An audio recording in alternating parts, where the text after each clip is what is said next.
Pwede tayo sir ng 1 minute of silence lang para sa Sir Steve.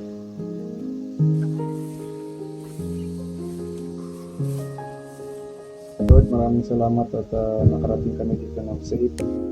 Lord, gabayan niyo po si Sir Steve. At, maraming salamat sa buhay niya at sa kanyang contribution sa maritime industry. At para sa amin nandito, Lord, gabayan niyo rin kami sa aming pag-uwi. And maraming salamat sa buhay na binigay. At maraming salamat sa mga blessings.